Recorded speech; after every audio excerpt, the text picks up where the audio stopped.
Alrighty, so I don't remember how I was going to start this video, but as I have said before, I told you guys this was going to get interesting.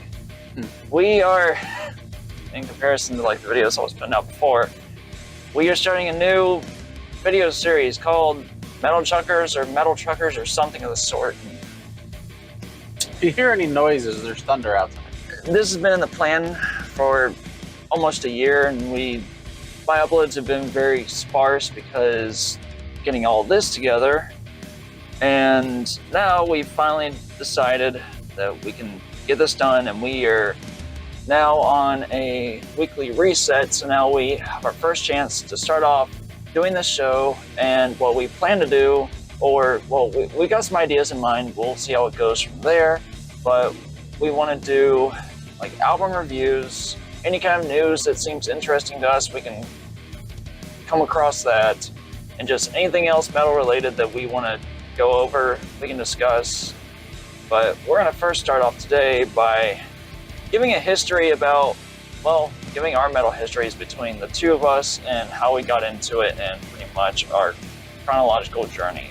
I'll let Kenneth go first on how he got into metal, and you can go into how extreme you got. It works for me. Initially, when I first started listening to music, I actually didn't know what the hell metal was, to be honest with you. I mean, I had heard of it, but I hadn't really listened to it. I was mainly in the, 90s alternative music, rock music, which I still love to this day. If I'm not listening to metal, that's usually what I'm listening to. But it was probably, when I really started getting it, was probably because of Korn, to be honest with you. I remember when they first hit the scene, God, what was that, 90? Like mid-90s, to be honest. I was going to say 97, but it might have been 96. Yeah, well... Whenever, I just saw lightning. But anyway, sorry, ADD. I get distracted really easy. But back when their first album came out with Blind, and I immediately, what the hell is this, And I think most people did, to be honest. Yeah. Because at the time, we didn't even have Limp Bizkit yet, I don't think. No, Korn came first. Yeah, Korn came first, and so it was the closest thing we had was I don't even know what. Well, they were kind of really, of course, I'm sure some people out there that may watch this, if anybody ever watches this, be like, well, you forgot about this or that or whatever. To me, they were really the first real metal band to go really mainstream outside of the 80s hair metal. Correct. I mean, Korn to this day, even with Banger TV and Sam Papadun, they created the nu metal scene. They are the godfathers of nu metal. Oh, yeah. And nu metal just cascaded into amazingness for the most part. But anyways, try not to go off on a tangent. I'll let you continue. And then from there, I was like, man, I need to find more of this. And initially, it was bands like Seven Dust and Stained, and my mind just went blank. Disturbed, Back when Disturbed was good. Yeah, back when Disturbed was good. That's what really got me into it. And then, of course, I started really getting more into history. So, listening to what I consider the original metal bands, your Black Sabbath, your Iron Maiden, your Judas Priest, so on and so forth. And, through that, when I started, finding about things like Ozfest. And I had a buddy of mine who also was, big into metal. Actually, I had two friends that were into metal. So we started going to Ozfest. And that was really my first major going to a metal concert. And almost experiencing community and seeing how many metalheads there actually were. They were kind of just, especially at the time, almost underground or hidden, because even though Metallica made it mainstream, there was still an alternative scene that people were still shying away from. There was, and metal, to an extent it still does, but it was definitely bigger back then. It had a very, a stigma to it. People who didn't know it or didn't understand it, it all had this negative stigma to it. So in a lot of ways, yes, it was underground. Even though, you had bands like Korn or Metallica or whoever that were doing well, the majority of metal bands, the average person didn't know who the hell it was. knowing it. And if they did exist, they were in their garage just getting started. Yeah, and that's what I liked about Ozfest. You got to see a lot of the smaller bands because they had the second stage and the main stage.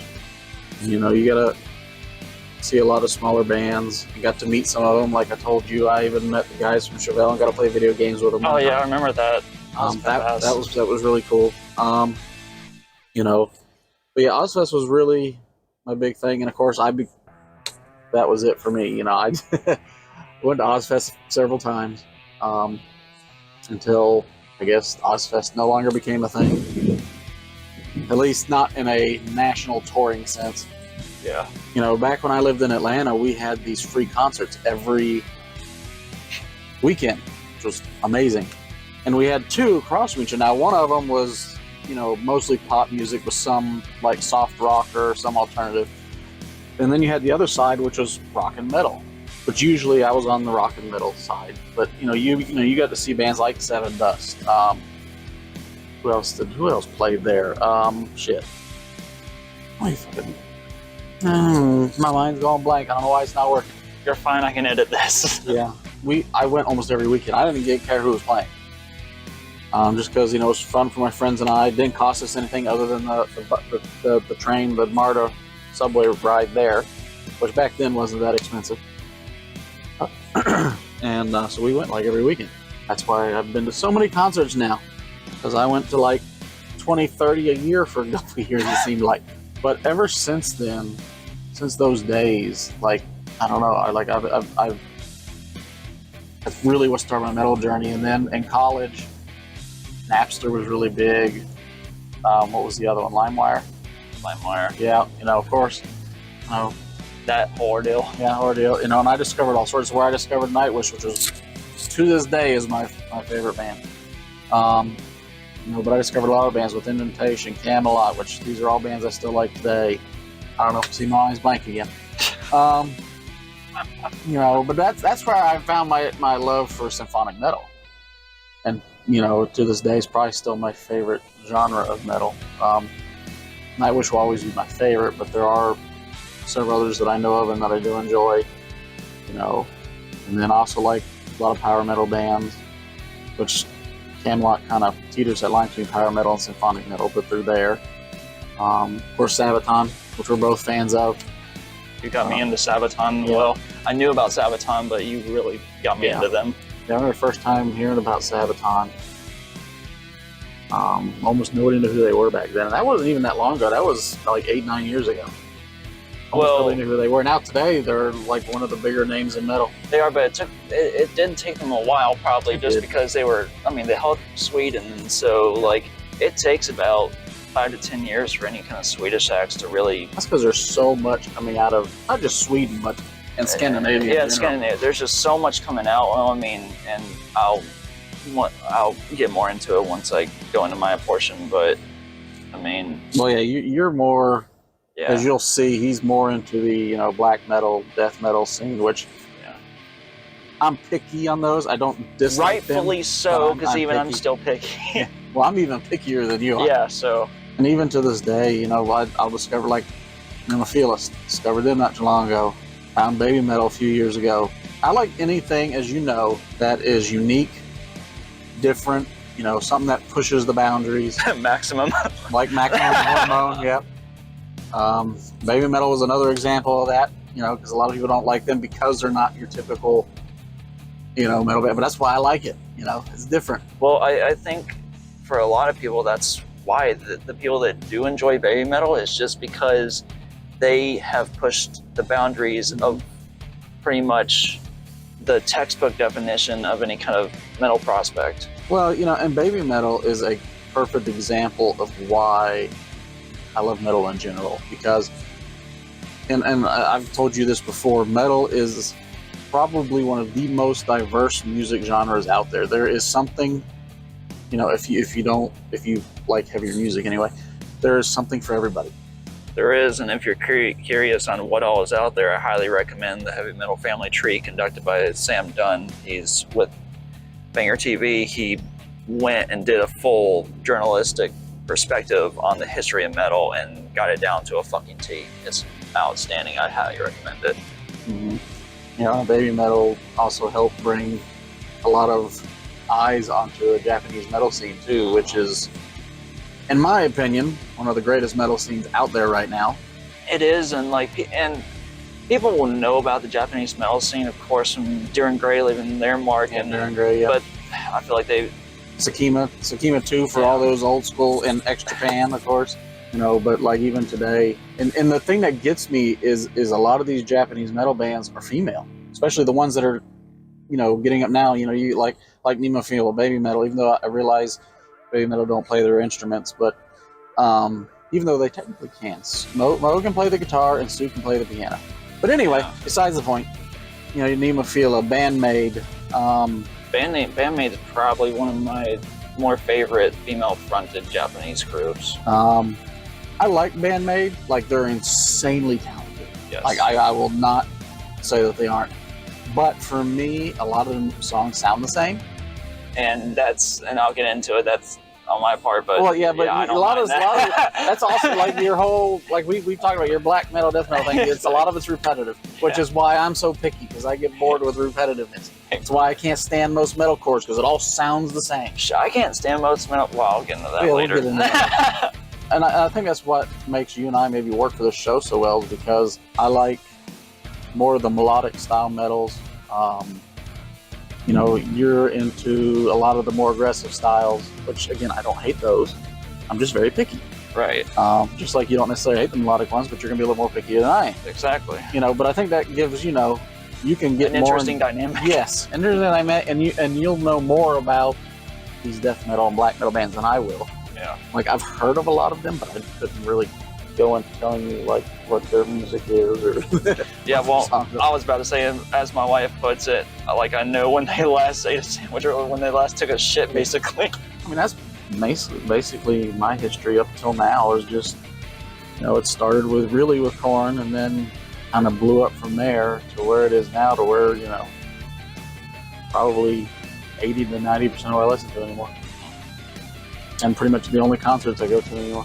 Alrighty, so I gotta do some thinking on mine, and this is gonna be throughout because it's been a long fucking process. Some of you who have watched me in the channel, I've mentioned a lot of this, but I'll go and do a more in-depth recap.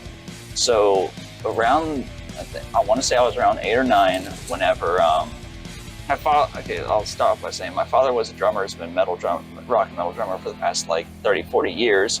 So I got, very young age, I was introduced into a lot of the glam scene and Motley Crue, and he would play AC/DC and stuff like that. And then he was the one that introduced me to Van Halen, whenever, at the time, a lot of the popular groups back in the day, which I'm ashamed to say it, but I mean, it was the time.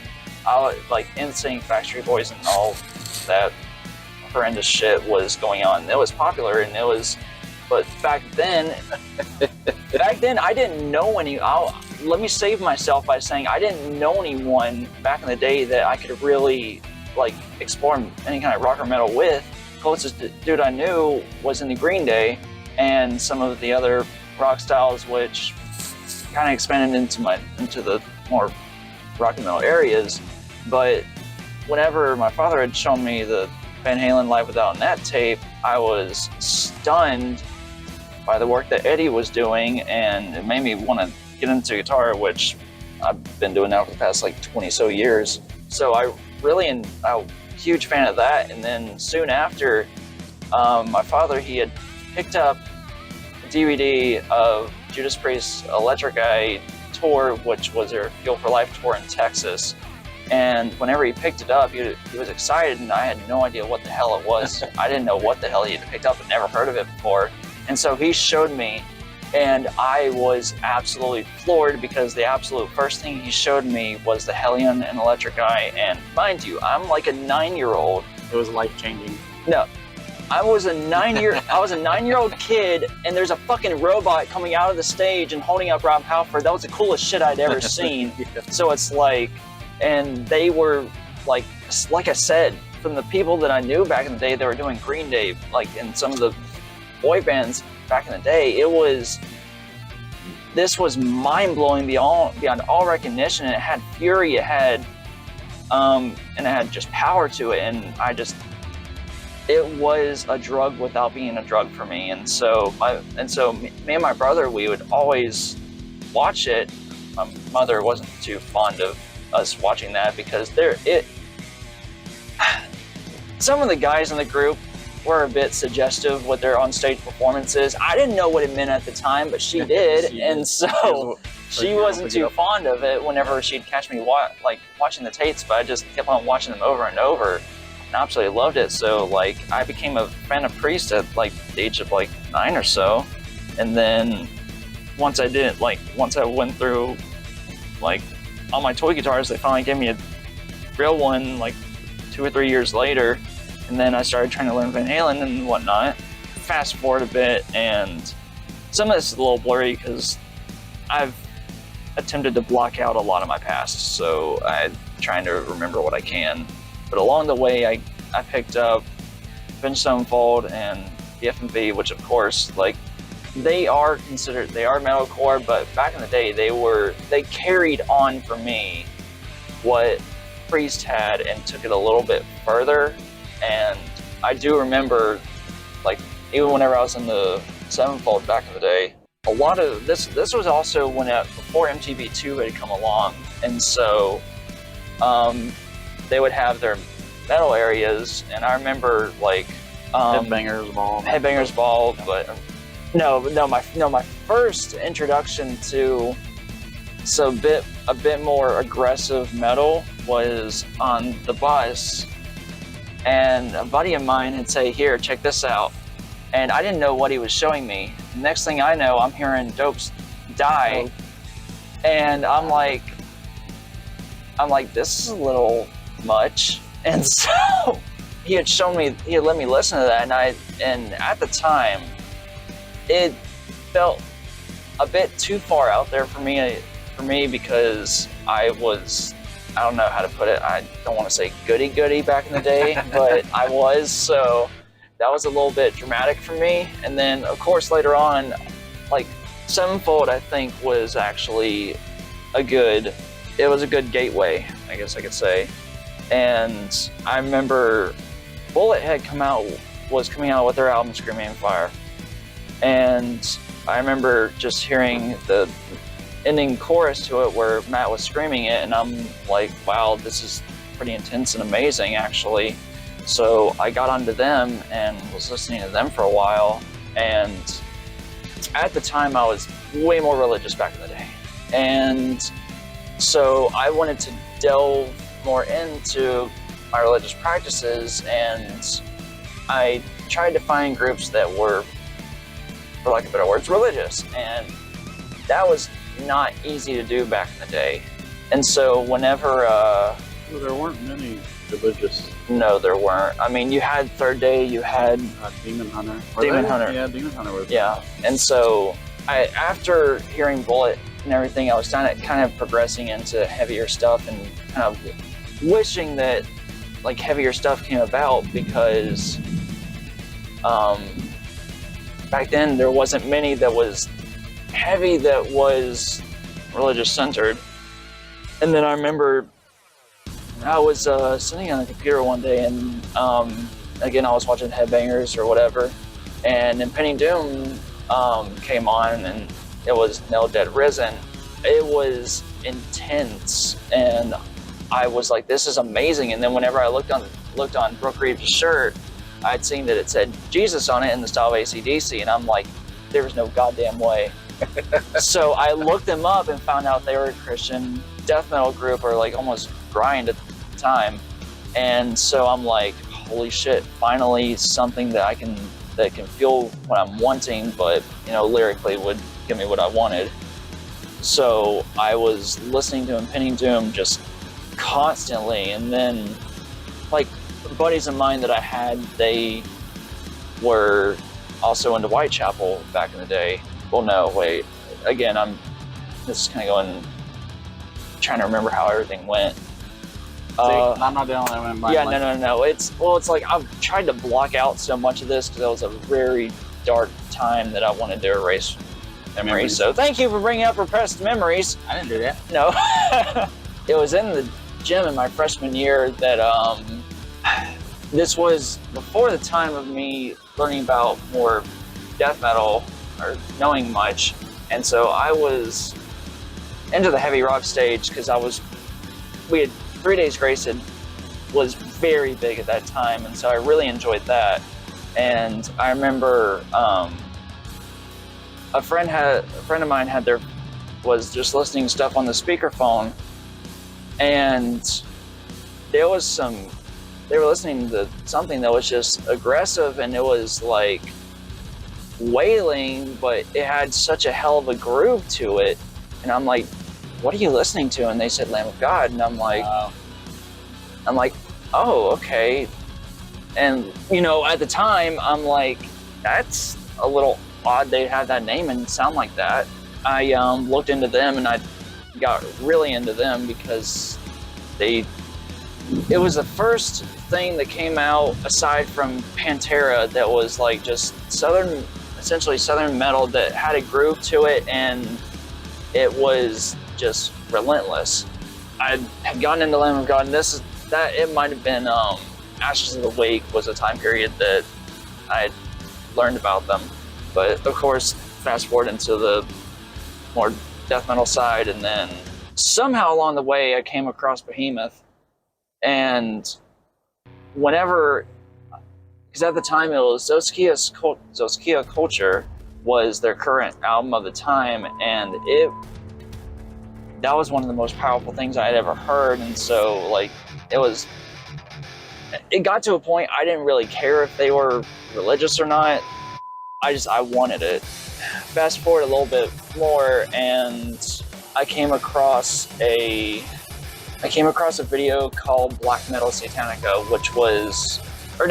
it first started off that I wanted something even more kind of extreme, but just felt unnatural. And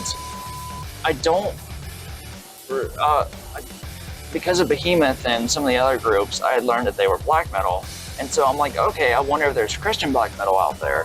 And there was, Crimson Moonlight being one of them. And I absolutely loved them, and I still enjoy their stuff to this day, despite lyrical content. I was trying to look up more into the Christian black metal thing, and there was a video segment of the documentary Black Metal Satanica. And so I thought it was really interesting how the black metal guys of Norway and Sweden, they scoffed at everything, which at the time kind of irritated me, but eventually watched the documentary. It kind of gave me a perspective of religion as a whole, and so along other things I kind of just drifted away from it. And it's where I learned about a lot of other groups like Watain, Dark Throne, and listening to them, it was exactly what I wanted. It was so far away from what everyone else was listening to at the time. It had such a primal aspect that I guess we all kind of have and occasionally want to tap into, but can't necessarily. So yeah, I got heavily into black metal, and that has yet to stop. But as far as my favorite groups, like it depends on the classification. Like as you were saying, how metal can be so diverse. As far as just general metal, it's Lamb of God is my favorite. Black metal, it would have to be. There's like an unholy trinity I have with black metal. I'll call it, because it's Behemoth, Watain, and Belphegor. Right, I figured that. Yeah. And then, of course, for my standard old school metal is Judas Priest, like without a doubt. And then for me, it's this Black Sabbath. Still one of the best concerts I've ever been to. Yeah. As far as my experience with seeing metal live, so he said he had been to a lot of shows. My ex at the time had taken me. This was, like a decade ago. This was a Manson show, and I thought it was, I mean, I had known about Manson. I knew what he was about, and I knew what he was capable of doing on stage. So whenever we went, honestly, the worst thing that he did was just like he'd hold up a Bible or open a page and there would be fire, and then he just took the pages and just ate them and spit it out. So I'm like, oh, this is... Oh yeah, he did a lot worse when I saw him. I know he's done a hell of a lot worse. Yeah, he did. But this is a time, I think, whenever he was being told to tone down because he was getting a little too extreme. But this was also around the time whenever his track Drugs was popular. So this was like the 2012, 2013 area. Yes, yeah, I saw him back in 2003. You saw him back in the Hollywood days. Yeah. So whenever he was really going out. Yeah. After Manson, that was a hell of a show. I did enjoy it. And then afterwards, for more like just straight metal, against my will, let me say that, against my will, even though like there were other groups there, so I wouldn't have been able to do anything else. And so I'm like, well, at least I could maybe have some kind of fun.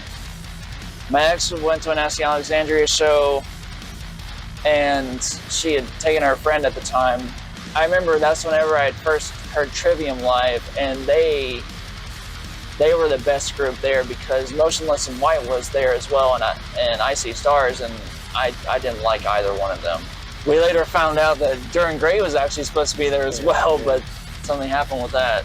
Probably, what's his name with his voice? He had so many issues with his vocal. Well, yeah, I mean, he had so many goddamn surgeries, it's unreal. Yeah. So I saw Trivium, and then Alexandria came on, and I'm like, it made me loathe metalcore to the fullest extent, and the only thing I could really listen to at the time was Trivium, as far as that is concerned. And then my first willful show that I went to where it made me enjoy going to shows was whenever I went to see primarily Lamb of God and Behemoth, but it was Slayer's farewell tour, and where I got to see Testament, Anthrax, Lamb of God, Behemoth, and like Slayer. It was like the best lineup for me, and so I got to enjoy that. And then after I had seen Lamb of God, because that was the first time I got to see him live, it was beyond incredible. And then after seeing Behemoth live, I wanted to take my wife to see them because I knew she would enjoy them immensely. And then eventually I got to see a more straightforward old school black metal group, Dark Funeral. They came through not too long ago and I got to see them, and that was just amazing. But yeah, I'm probably gonna have to edit the shit out of this part because I went on so long. I've got a hell of a past with discovering metal and getting more into it, and I think at this point it's kind of difficult to find any. I think you're the same way. It's difficult for us to find any new groups that we enjoy because it's pretty much turning into just churning out just a bunch of shit that there's just hardly anything to it, and so everybody's sounding the same. Everyone is sounding the same, and this is part of the reason. That's why I like unique, strange, like the one guy I found recently that I know you weren't a huge fan of, but King Dracula. He's a perfect example. Which I have told you before, I respect how fucking talented he is. Yeah, he is. He is an amazing artist. I just don't care for what he does. So I like, because it's different. It's unique. He pushes the boundary. You know, he definitely does, and I greatly respect and admire him for that. I just don't care for it. But it takes stuff like that anymore today to really catch my attention. Yeah. Otherwise, you're cookie cuttering. You're copying something that somebody else has done. Well, I mean, there's hardly any kind of originality anymore, but on the same side, it's difficult also to be original whenever it's like you almost feel like everything's already been completed and everything's kind of already been done. So it almost takes a fusion group to really catch your eye these days. Yeah. or somebody to throw a unique spin on it that maybe somebody hasn't thought out before, which I wish more of these new up-and-coming metalcore bands would do, because metalcore has potential, but the problem is that nobody really has gone out there and tried to... If they would quit worshiping Periphery, we might actually get somewhere. Like even Nemophila has a lot of metalcore elements, but they mix a lot of other elements in with it. Yeah, but this goes back to, and a lot of this, like, Glenn Fricker from SMG has said this, and I completely agree. It's just people get attracted to a guitar, and so they want to sound exactly like the people that they admire. Which, as you're starting off, that's great. And whenever you're developing a group, you have to do that, because finding your own sound is going to come several years later. Yep. But you have to be damn good in what you're doing to be able to even catch the attention from doing covers or even like copying the sound of someone else.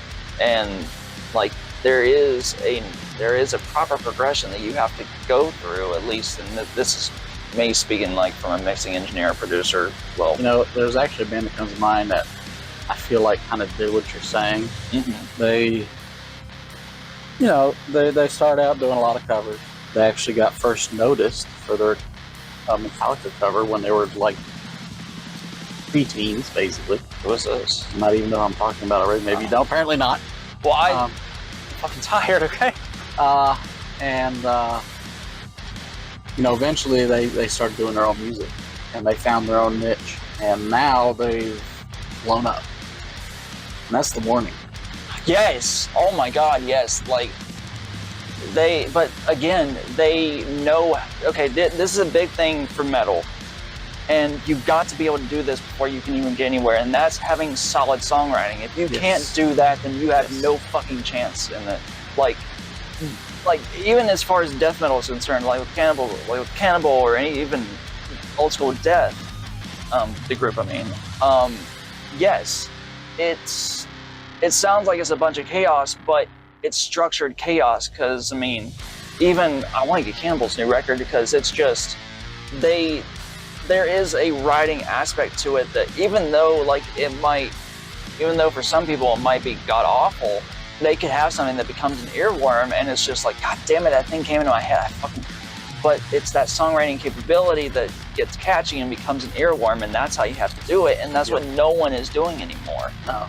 And God, and you know it too, because whenever I tried to see baby metal, and we heard that Jason Richardson, what talented dude, but good Lord, people are going crazy over him just playing guitar, jerking off on the fretboard, in my opinion. Solos. That's literally all he's doing, really. And that's all the metal is about coming out to be anymore. And that's part of the reason that there's very few new groups that I care for. The only new groups that have come out within like the past 5 years, or even 3 to 5 years, that I even remotely like is Spectral Wound and Black Braid, which they're good, but again, Black Braid especially is fusing his Native American culture into it, and it's amazing. And also, what was in the Throne Room as well, they, like, whenever my wife and I had seen them whenever we went to see Behemoth, like, they were atmospheric black metal, and that's one of the things I absolutely love is atmospheric black metal, just because there is a soundscape to it, and it's not just how fast can we go and how like unnatural, and how unnatural can we sound, and how like just grotesque can we sound. But black metal originally black metal came about from guys grabbing their environment and reacting to their environment, and it's barren, it's cold, there's nothing but nature around, so it's like you have these soundscapes that you can create from black metal where it's just primal, and that's what got me into it, just because it was a very raw experience, and it kind of delved into like what metal fans crave. Is just similar to Sepultura. Like, it's very tribal, it's very primal, and it catches people's attention. Which I was reading something about how they got their name the other day. Really? Yeah. That's one thing I've read it, but I don't recall. We got it from, what the hell was it? I can't remember. Shit. Because he was talking about, yeah, we got it. It was another band. There was a lyric in a song, and the word or the lyric translated to, I guess, their language was Sepultura. That's where the name came from. And I can't remember what band it was for the life of me.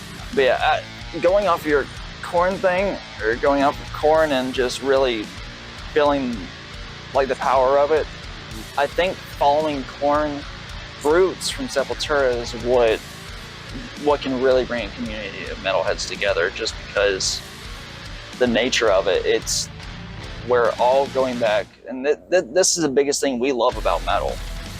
And you could say the same for country as well, truth be told. To an extent, but it's about life experiences, and it's a way of getting the agitation and frustration out, but in one of the best ways, because everyone else is feeling the same thing, which actually older rap did as well, and they had their own language, and so it really did. And so I do admire. Back when rap was decent, not what the hell this rap is that's out today. Oh, even Snoop Dogg doesn't even like the shit that's out now. Most rappers from the 80s and 90s will tell you most of what's out right now is garbage. Yeah, I mean, whenever you're getting smacked by Snoop, you might want to rethink your life choices. Yeah. But no, like, you know, the metal scene, the fact that it's so diverse, and the people within the metal scene too. Oh God, yes. You know, outside of the annoying metal elitists, which if you're in a metal elitist watching this, please stop. Well, no, actually, I want them to continue, because to an extent, but don't be an asshole about it. Way too many are assholes about it. Well, see, this is the reason I love the black metal scene, is because whenever my wife and I have gone to shows before where, especially Carolina Rebellion, like, we hear about the shit that happens there, and it makes us, we don't like being around people all that much. It makes us wary about going to shows because we don't want to deal with that shit. And then I told her that this is the black metal scene. It's going to be way different. And whenever we went to see Behemoth, like, everyone was just standing still and admiring what was going on, and everyone was acting responsible and civilized, and it took her by surprise. And I'm like, welcome to the black metal community. Well, it's not just that. When you're going to something like Carolina Rebellion, it's not just metal fans. Yeah, and that changes things a lot. When you go to a straight up metal concert, where it's truly metal fan, it doesn't just have to be black metal. As long as it's a straight up true metal show, they are some of the nicest fucking people you ever meet. Everybody has everybody's back. It doesn't matter who the fuck you are. Like, hell, perfect example. Was it the Kent? No, it wasn't Kent. Or was it Kent? Where you lost your wallet? Yeah, and somebody turned it in. Like, you go. No. It wasn't just my wallet. My keys, everything. And somebody took it, lost, found. 90% of other genres you go to, that shit would disappear. But yeah, you lost your wallet and shit, and somebody returned it and didn't touch it, didn't take nothing with it. You know. And a lot of other genres, that shit would have been gone. It was Cannibal Corpse. Okay, I thought it was. Well, but anyway, the point is everybody has, everybody's back, and like I said, some nice, like, complete strangers will just start talking. Like, I've been to a lot of other genres of metal, and not metal, but music concerts. That shit don't happen. Yeah, it just doesn't. Well, and like, I remember, like, and it was funny for my wife whenever she had to use the restroom, and whenever I'm very protective when it comes to her, especially at shows, just because even though it is a hell of a community, I still very protective. So yeah, but so I walked alongside her, and I just kind of stood on the side. But this was whenever Behemoth was playing, and they were playing God Is Dog, and whenever it was pretty much the not a reprieve, but it was like where everyone knew the words. It was Elohim I shall not forgive and all that. And this dude just right beside me, he's like, come on, and it was like, I shall not. And we're just flipping off the sky, basically. And I never met the dude in my life. And my wife came out, and she's just like, what's wrong? Why are we flipping off the sky? But and whenever like the song was done, like I hugged the dude and we went our ways. And it was like, you don't get that in other areas. Now, don't get me wrong. There are metal fans, especially of some bands, who can be aggravating. But for the most part, as long as the community can keep from Woodstock 99 from happening again, then I think it'll be nice. But again, Woodstock 99 wasn't just metal. Yes, there were metal bands that played, and a lot of the shit that went wrong started when Korn and Limp Bizkit were on stage. But it wasn't just metal. It wasn't just metal. And not to mention, it was basically just one insane frat party over there. It was. Of course, there's never been another Woodstock since. Even though they actually did try and restart it. They did. They actually were going to originally had it planned to do one in, what was it, 04? And then they scrapped it. No, even recently. It was like within the last 5 years, because Cruz and I were talking about it. It might be, because I remember them also talking about bringing it back, but they were having trouble finding a location to do it, because the original location wasn't, like, it had been built up or something. Something had happened where they couldn't use it anymore or something. I don't remember, but... Truth be told, I don't think it needs to come back, just because if it does, it would need all new promoters, and they need a management team that weren't you've got fucking idiots. Like fucking Blue Ridge Rock Festival this year. One thing I've noticed when you see a lot of these festivals, whether it's metal or rock or anything, where a lot of this stuff happens and shit goes wrong and like really bad, is when they camp. They let you stay there overnight. That's where it always seems to go wrong. Like, I remember... I don't know, because, I mean, Bakken was pretty good. This last year, horror stories coming out of it. Oh, true. I did remember that, because they were actually telling people don't come in because the fields are so muddy that they were having to tow cars out. Yeah, it was a disaster. But again, if you don't camp, you don't have the problem. Like, I remember living in Atlanta growing up.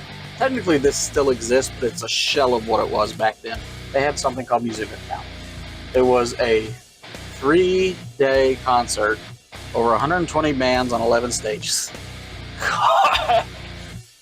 But you came in and out every day. There was no camping. There was no nothing. You came each day, and they never had a problem. Woodstock is also a place that, so far, they haven't had an issue, because the heavy metal entertainment guys, Little Dan, he went to Bloodstock again, and so far there haven't really been any issues. They've actually made it better, but I will say Music Midtown wasn't strictly metal. There was hard rock and metal stages there, but they had stages for every genre. Rap, country, didn't matter. It was all there. One thing I think that needs to occur, especially for like our area, we need more fucking venues. Yeah. Because, I mean, if they had more venues than just the fucking underground, because the underground is pretty much where anything that I want to see happens. Technically, we have 6 venues that I can think of right off the top of my head. Well, because I know we have the Fillmore, which I will not go there because it's standing room only. You got the underground, you got Fillmore, which both of those are standing room only. Well, the VIP section of the underground is... I think, isn't the VIP don't they have couches and crap sitting in? They do, but maybe the Fillmore does, I don't remember. I thought it did, but anyway. Yeah. So you've got those two, there's an amphitheater right there too that I can't remember what it's called. The little one like the... Verizon Wireless? No. I don't know, but there's that little amphitheater there. Yeah. Then you got the big amphitheater, PNC. PNC, which that is one of the best venues by far. Then you've got, of course, the Spectrum Center. Mm-hmm. And Bank of America Stadium. Now, not many people play at Bank of America Stadium, but there are a lot of... I would love to see... Oh, and Bojangles Coliseum. Yeah, true. I would love to see another small venues, which we had one, and then it got shut down. They had Amos's. Amos's might still exist. Amos's... No. Amos's doesn't exist anymore. There was a little venue. I went to several concerts because my friend's band used to play there sometimes. I went and saw the groups there. What was it? They just shut down. What the hell were they called? It was in the, I want to say south side of Charlotte. Yeah, because there were two venues, because Amos's did close down. And then there was another one, I know what you're talking about, but I can't think of it. I can't think of what it was called. It was named after the street it was on. Yeah. Which I think Amos's was too, but yeah. What the hell was it? I can't remember. But it's like, I'd love for there to be another small venue for more underground, despite the name of the underground. I would like to see where we could have more underground groups playing that is easily accessible for international artists, because international artists have a hell of a time trying to get over here and Well, the one that I'm thinking, I can't remember what it was like that. The only issue it had is it didn't have any. It had that little gravel lot. Yeah, but even like the underground's getting to that point. Yeah, but it still has way more than. Yeah. But then again, for that area, there's no parking to begin with. They need to get it out of Charlotte, for one thing. They got that parking deck now, which is where we parked for the Avatar show. True. That was damn good. Oh God, I'm sorry. I just remember the Callous. If anybody was a Callous Cowboys fan, fuck you. Well, not just that, but what appeals to you about them? Because I don't get it. At least I do. I actually do get it, because like they're trying to. Well, I mean, if they actually are going to succeed in what they're doing, they're trying to bring back what was noisecore back in before 2010. They call them mathcore, is what they call it. It's noisecore. Because back whenever Norma Jean and Chariot, whenever they were big back in like 08, like I think before 2010, yeah, it was like around like 07, 08. Yeah, 07, 08, Norma Jean and Chariot, it was noisecore or chaoscore, whatever you want to call it, but the sound was like discombobulated in a way, but it still had sense to it, and it still had structure, and it was like chaos enough for. Yeah, and I know what you mean. But whereas the Callous Cowboys, or however you say it, they are, like when you grow up and like your grandparents hear the music you're saying, yes. Like there's just noise. That's what the fuck Callous Cowboys. They're just fucking noise. I get it. They do.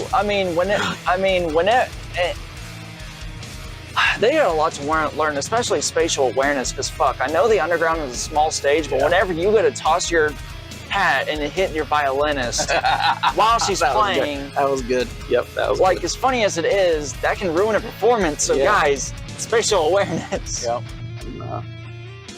But overall, aside from them, it was a good show, especially Avatar. If you've never seen Avatar in concert, go. Oh, if you want to see, if you don't want to just listen to a group, but you want to see a show, Avatar is just. And I told him this before we went to see him. I still stand by it today. But Johannes, the lead vocalist of Avatar, still, in my opinion, is one of the best leads in metal. He is one of the best frontmen. Well, as far as frontmen go, it's him, and not to be biased, but Rob, because Rob can just lead a crowd. And then Randy to an extent, but it's just he's getting up there in age, and I think all that jumping off the drums is starting to get to him in his old age. But yeah, it's like, well, I'd almost actually venture to say that Nurgle is actually a little bit of a better frontman or showman than Randy is. But yeah, and to me, that's another big thing about watching bands live. They've got to be good live. Like, to me, the most boring thing in the world was going to watch a band and then just stand there and not do anything. Which is some of the black metal stuff you'll get, but it's because there's so much going on. There's more just stage theatrics and visuals that it makes up for it. Like especially Watain. Watain is a good example of where. Well, if you do that, like if you have something else going on that can make up for them not doing much, that's different. Yeah, like. But if there's literally nothing but just like a backdrop with the name on it, and you're just standing there like a bunch of doofuses. Yeah. You're gonna lose my interest real quick. I mean, because like Cradle, they grabbed interest really quick whenever they pretty much took the torch from Gaul of Gorgoroth. Well, I remember, like when I saw Cradle, I forget what year it was. It was in the early 2000s. They did have a good stage show. I mean, yeah, back then they just had the backdrop, but they had a lot going on stage. Yeah, but what? Yeah, but where did they also have the women up on the crosses? Yeah, Yeah, exactly. And they would also have the chicks with the grinders, you know, and everything. Yeah. You know, you had sparks fucking going everywhere. So, I mean, like, if you're not that good of a frontman, have hell of theatrics, because it's like, yeah, you're going to see a show. You know, like Avatar, for example, they don't necessarily have all that extra stuff, but they themselves know how to. They are some of the most energetic fuckers, just like Sabaton, like Johannes. I think they're even more. They are energetic. They are, but for their age, like Johannes, just amazing, like outstanding dude. Oh yeah, and he's very good at talking to the crowd. Oh yeah, controlling the crowd. You know, he's just a fucking ball of energy up on stage. He was, and it was just.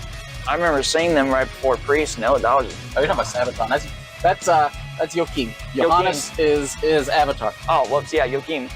Yeah, from from Sabaton. Like, that was just, they were full of energy, and they were a bunch of kids on stage, and it was amazing. That, you know, and I've seen the Sabaton twice now, and both times, yeah, they're a bunch of kids on stage. They goof off, they like to have fun, pick on each other, you know, but they're very entertaining. They're going to make you laugh as much as, you know, you rock out to them. It's just, they're a good time. Just like whenever Joachim said, like, I can't remember how what led up to it, but he said they were cans and camo.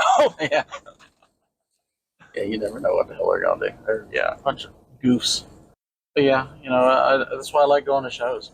They're fun. I mean, even though unfortunately the last one we went to, y'all left early because everyone's 7 feet tall and over. Everybody was stupidly tall, and of course, you know, you and especially your wife are very short. Yeah. And so you couldn't really see anything. And because she is so short, either people didn't give a shit or they didn't see her or whatever, so they were constantly running into her and stepping on her, and it was an absolute mess. And then, like, it was difficult for us to get through Death Clock because the fucking putrid odor was ridiculous. And Death Clock fans, please wear deodorant.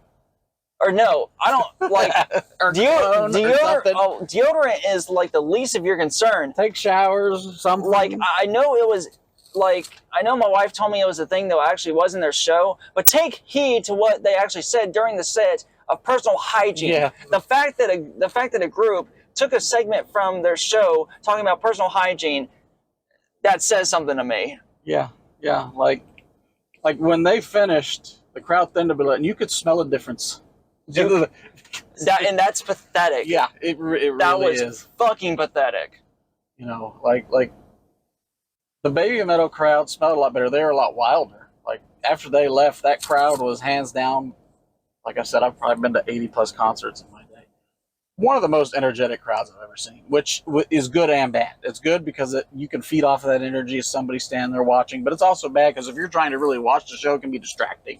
It can be extremely distracting, it's a double-edged sword. And this is a reason, typically, whenever I go to shows, just because my wife and I, we're not really energetic. We want to enjoy the show. So, well, we're not energetic until I've had a couple drinks, and then I might. But 20 years ago now. 20 years, might have been 20 years ago for me. 20 years ago for you, you'd have been a preteen. Yeah, but I mean, like, we typically try and get the VIP section just because we want to be able to sit down because, like, we can't stand for long these days without. My back starts without us, we're going to be old fuckers, so we can't do it anymore. And which I was sorely disappointed whenever we went to see Cannibal because what was supposed to be the VIP section in the back, they took it out and they used it for merch, and we were put side stage to where we got a perfect view of the gear, and that was it. And you had to go to the corner at the bar to even remotely see them, and that was terrible. I drove 2 hours for that bullshit. But yeah, I don't like traveling far for shows unless it's someone that hardly comes over here, like for Belphegor. Like, or like a band that you are really, really a huge fan of. Like Sabaton and Priest, and I would hands down. Well, we were going to travel to go see Sabaton. We were, but 2 years ago, but then finances axed it. Exactly. But Yeah. So I think we've gotten a good like background on us, and this video is probably like an hour and a half, and I got to edit it down to maybe 40 minutes. It's all right. I've got 10 hours of nothing to do but editing. Yeah, while I'm sleeping. Shut up. Now I don't know what our next show is going to be about yet. Something you and I will have to discuss. There. Maybe has an idea already. Yes, actually, because Cannibal Corpse did put out a new album. Okay. So we'll have to listen to it. Yeah, I don't know if we'll listen to it necessarily live, but well, here's what we could do. Well, I wouldn't listen to it on there because then we'd be here for 2 damn hours. Yeah, but you listen to it and then you would talk about Well, no, I mean, because what we could do is we could at least listen to one track just live and then comment on it, and then we could go back like the next week and finish it, or talk about the rest of it, or even the day after. We could just listen to the entire album and then like talk about it and give our thoughts. Stain's new album too. It just came out, but yeah. I need to get Cannibals, and there was another album that was coming out that I need to get. Oh, Dark Throne. I want to get their Astral Fortress, I think it was called. But yeah, you'll see album reviews. We've even talked about what was the thing called where we were listening to bands we never heard of before. Oh yeah, because we were watching Heavy Metal Entertainment where they played Metal Archives Bingo. Yeah. And so they just hit random band and then on Metal Archives, and they just looked to see if there were any attributes that they were able to just hit bingo on. And then he had the idea that hey, what if we hit random band and we searched them, see how they were. First, see if they're still active. Yeah, it's got to be a band that's still active, yeah. Because I don't care to listen to a group that's been split up. Yeah. Or retired or whatever. But yeah, so we want to do that because it could be entertaining, I think. Oh, it was entertaining whenever we did that off camera. Fun, yeah, it was great. But so once in a while we'll do something like that. Well, because we actually came across at least three groups that we liked from doing that. Yeah, and I couldn't tell you what anymore. I've got a notepad on my phone with it all. There you go. You know, down the road we could do other things. I'm sure we'll have shows with certain I just went blank again. We'll have shows with certain oh my god. Because we're professional. Yes, we're very good at this. Like a subject line to the show, like what the show is going to be about. We'll have notes, maybe. We may or may not follow the notes we'll follow the notes for about 10 minutes. For certain shows. Topics, and then we'll get 10 minutes into it, we'll just get off the topic. Yeah, well, I have ADHD. Anybody know what ADHD? Your brain is all over the fucking place. Well, I have it as well. Oh, do you? Okay. Yeah, well, I was diagnosed with that at a young age, but then again... I was in 2nd grade. But, well, yeah, I think it might have been 5th grade. Or no, it wasn't 5th grade. It was 1st grade for me. Or no, it was third grade. I was 2nd grade. 2nd grade teacher says, you need to get him tested. Because before then, I got in all sorts of trouble because I would never leave shit alone. Yeah, but to be fair, this was also a time where they were diagnosing ADHD out the ass. Of course, for me, I was 8 years, 9 years before you. But. Yeah, but also it was a problem of you're a fucking kid. So I think there was also diagnosing too early. Yeah, which for me that wasn't the case because I definitely have it. Like I can sit here and compare it to myself to somebody who doesn't have it, and it's night and day. It is. Well, I mean, I even whenever I talk to my wife about stuff that you've done, I'm like, but then again, and I'll say, but then again, he has the attention of a fucking gnat. Yeah. So, you saw me get distracted by lightning wires, and it takes nothing.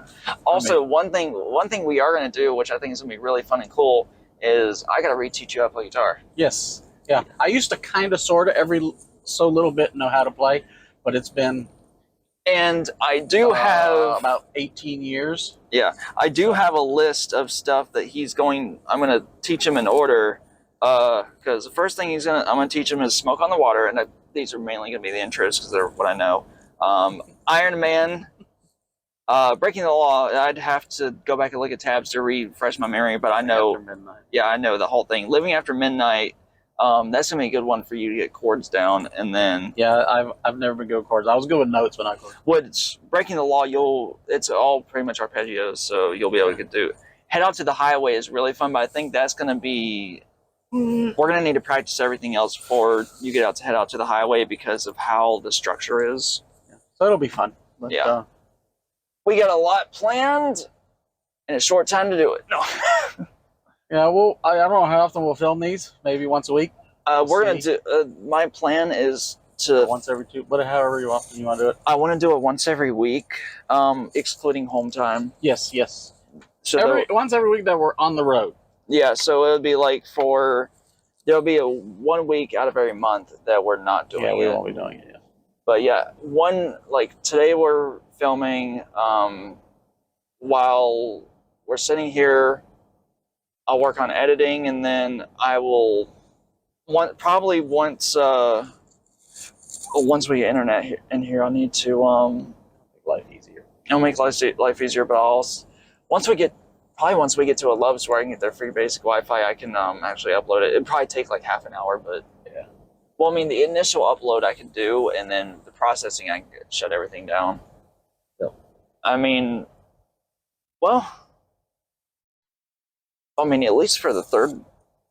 Never mind. Yeah, I'll just keep on trying to do it on the road because I'm having to do everything from the laptop, and it would be nice if I had a way that I could transfer it from the laptop to, which I probably could actually, because I'm running DaVinci Resolve on both my system at home and that. My system at home, it'd be so much faster.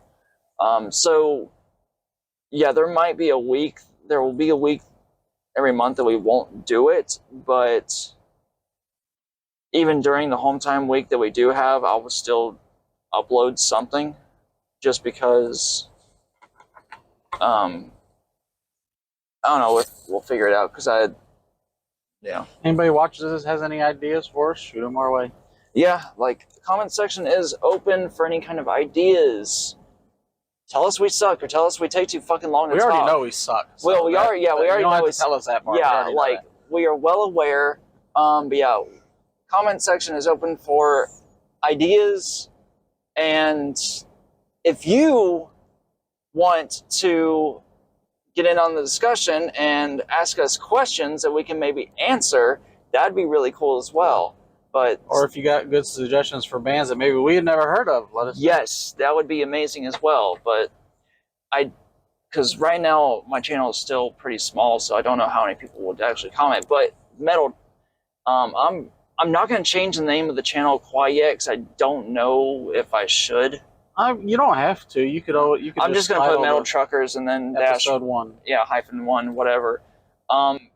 If we get enough community response that we should change the name of the channel, then I'll look into it. But I'd rather not have to do that.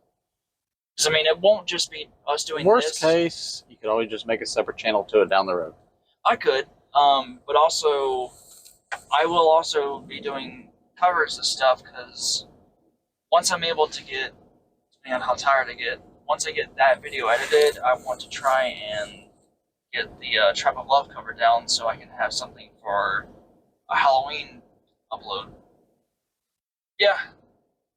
Well, we gotta figure out something to do for Halloween as well because I don't know. We're probably gonna still be on the road whenever that happens. Yeah, we will. Yeah, we'll be on the road when Halloween comes around. Yeah, so we're gonna have to try and do something. Wait, let's hang a little, like something here. We'll just tape a little skeleton hanging down there. Yeah. We'll find a Jack Skellington hanging or something. I mean, we can go by plenty of Walmarts and we might be able to get a little decorations to just. I have no doubt. Hell, you were looking at them in the Walmart the other day. No, I need to show you this. Oh Lord. Because like I was in Home Depot, and I'll try and put this picture up on the side so you can see it as well. But I saw this and I flipped my shit because of how amazing it was. That fucking tall ass Jack. Oh, nice. It was amazing. Nice. But yeah, so we're gonna go ahead and cut this because it's been already been like an hour and 40 minutes. Hour and 20 minutes. Hour and 20 minutes. Close to it. So yeah, I get to have the fun of editing all this shit while I'm sleeping. Because I'm probably going to bed in about an hour, within the hour. So yeah. So thank you guys for catching this, and there is more to come, unfortunately. Fortunately, unfortunately, or both. I don't know. But anyways, until next time. Bye.